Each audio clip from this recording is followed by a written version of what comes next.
Percaya atau tidak, ada karyawan fintech Pindar pinjaman daring resmi OJK sharing begini di grup Facebook Raja Galbay. Mari kita baca sebentar.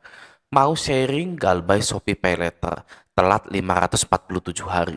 Limit yang dipakai 2.340.000 jadi 4,7 juta karena telat. Tadinya tidak akan saya bayar, tapi karena perusahaan saya ditekan oleh OJK untuk mengecek semua karyawan dan manajemen untuk cek slik, akhirnya saya kena. Demi bertahan di pekerjaan, saya disuruh melunasi hutang saya di Shopee Paylater PT Commerce Finance. Ya, karena saya kerja di fintech juga. Oh, ya. Jadi dia ini karyawan fintech gitu ya. Akhirnya saya coba telepon CS Paylater, Shopee Paylater. Awalnya tidak bisa mengajukan permohonan diskon. Terus saya coba mengajukan sendiri via email PT Commerce Finance untuk membayar pokoknya saja. Setelah mendapat balasan, akhirnya saya dapat chat WhatsApp yang mengaku dari pihak ketiga perusahaan jasa penagih. Katanya bayarkan saja di aplikasi 2.443.000. Nanti cek secara berkala akan hilang atau lunas sisanya. Nah, saya nggak langsung percaya. Jadi sama saya dipending pembayaran selama kurang lebih 1 mingguan. Saya cari tahu informasi tersebut benar atau tidak. Karena, karena tekanan dari pekerjaan untuk segera dibayar, akhirnya saya bayar pokoknya saja dengan berharap perkataan petugas pihak ketiga itu benar. Nah, setelah saya bayar 2.443.000 pokok, saya cek selang 1 hari sampai 3 hari ternyata masih ada sisa hutang saya alias belum lunas. Di situ saya merasa tertipu. Saya langsung chat orang itu dan tidak ada respon sama sekali. Ya sudah, di situ saya pasrah aja. Mau coba, mau coba cari sisanya untuk melunasi semuanya. Pas selang 2 hari, kemudian saya mau belanja pakaian sekalian iseng buka paylater dan ternyata lunas sisa 0 tunggakan dan langsung muncul ke email surat lunasnya. Jadi seperti pengalaman saya setelah sekian lama galbay. Kalau bukan karena pekerjaan mungkin nggak akan saya bayar. Not, saya galbay 6 aplikasi yang dibayar cuma SPaylater karena terpaksa sisanya ada kami. Ada Pundi, Bantu Saku, Indosat pinjam duit sudah mau 2 tahun belum dibayar. Bro, maaf ya, eh, koma titik Anda itu harus dibeneri gitu ya. Nulis Anda ini udah kerja gitu ya.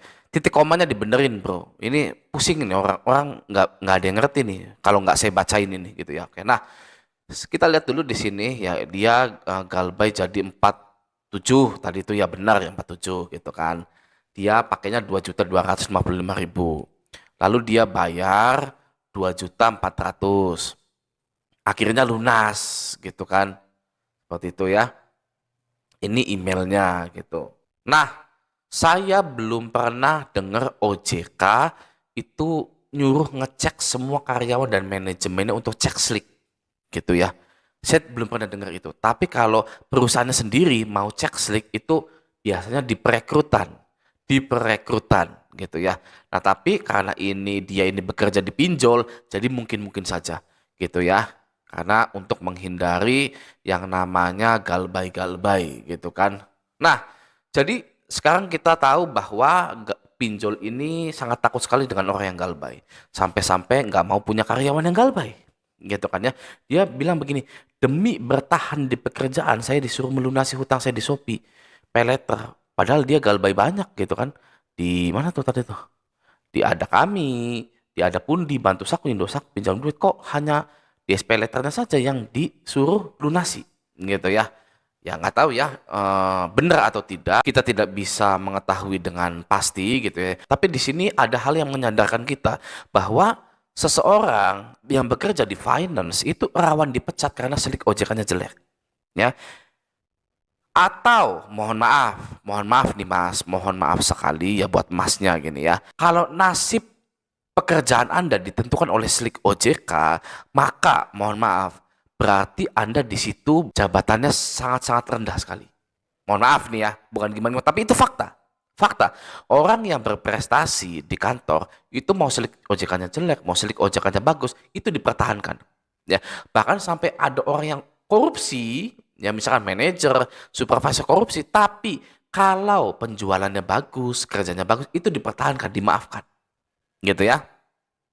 Nah, ini kemungkinan karena Anda ini pengen disingkirkan, jadi Anda ini disuruh cek slik OJK.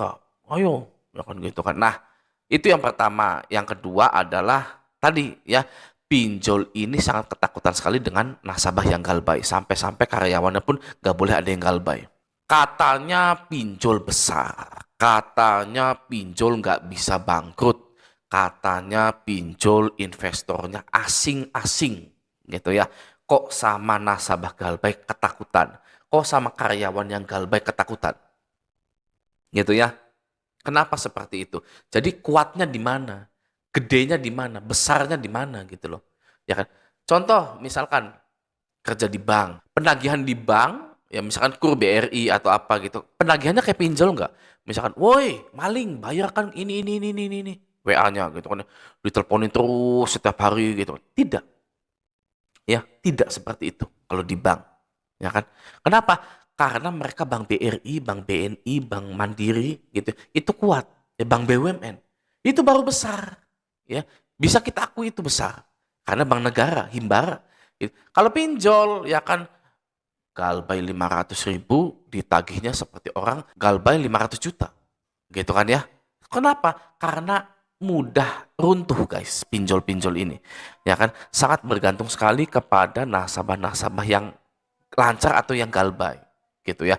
Kalau galbay pinjolnya runtuh, kalau lancar pinjolnya lanjut. Maka dari itu penagihannya lah yang dipus. Oke? Nah, setelah kita mengetahui hal ini, harusnya kita menjadi bangsa Indonesia itu adalah melakukan tindakan. Ya, gagal bayar nasional dibesarkan sampai pinjol-pinjol ini hilang di muka bumi ini, ya kan? Lalu pemerintah itu memutihkan semua hutang-hutang kita. Harusnya seperti itu. OJK wajib memutihkan hutang-hutang kita. Ya, karena OJK lah yang mengizinkan adanya pinjol-pinjol ini masuk di Indonesia, ya kan? Pinjol adalah sampah dari negara Cina, ya kan? Sampahnya ini kita terima, dijadikan bisnis, diedarkan kepada masyarakat, ya kan? Lalu menjadi permasalahan. Memang saya akui belum ada pinjol baru, ya. Pinjol ini bangkrut, bos Investri Adrian Gunadi ditangkap gitu ya. Dan belum ada pinjol baru gitu. Saya akui, ya kan, langkah pemerintah tidak menambah pinjol atau tidak membuka perusahaan pinjol baru. Saya akui itu ya untuk mencegah permasalahan baru, untuk tidak melanggengkan era-era pinjol ini. Ya kan? Kalau sampai dibuka, maka era pinjol ini berlanjut terus. Ya, itu nggak baik itu kalau menurut saya. Nah, maka dari itu OJK masih menutup atau tidak lagi membuka pendaftaran untuk pinjol-pinjol baru. That's good. Ya, bagus itu. Ya, tinggal sisa-sisanya aja nih. Ya kan? Nah, yang sisa-sisanya ini butuh pejabat-pejabat yang wow. Yang wah, pokoknya nggak bisa berkata-kata, nggak bisa dilabeli jujur, berani, peduli rakyat. Nggak bisa, guys. Kita butuh pejabat yang kalau kita dengar namanya hanya bisa bilang, waduh. Ya kan? Wow. Gitu ya. Selama ini kita mendapatkan pejabat atau Bapak Presiden ya seperti Pak Jokowi ya pembangunan, Pak B.J. Habibie ya Bapak teknologi ya kan gitu. Itu kan niche terlalu spesifik gitu. Nah, kita ini butuh pejabat gitu kan yang wow kalau didengar itu. Ini Bapak bukan Bapak pembangunan, bukan Bapak teknologi, bukan Bapak ekonomi, tapi Bapak wow di Indonesia itu. Wow, karena menghapus pinjol, mensejahterakan masyarakat dan lain-lain itu wah acungan jempol itu. Gitu ya. Nah, jadi gimana menurut Anda? Apakah ini bohongan atau beneran guys seperti ini? Ya. Hati-hati bagi Anda yang masuk di grup Facebook Raja Galbay. Raja Galbay ini lagi dibuka lagi tanpa filter guys ya untuk menulis sesuatu di sini nih ya. Buat postingannya ini itu lagi tidak difilter. Jadi wajib berhati-hati, jangan terlalu percaya, jangan percaya, wajib analisa dulu kalau ada postingan-postingan gitu ya. Oke, nah semoga video ini bermanfaat. Sampai jumpa di video selanjutnya.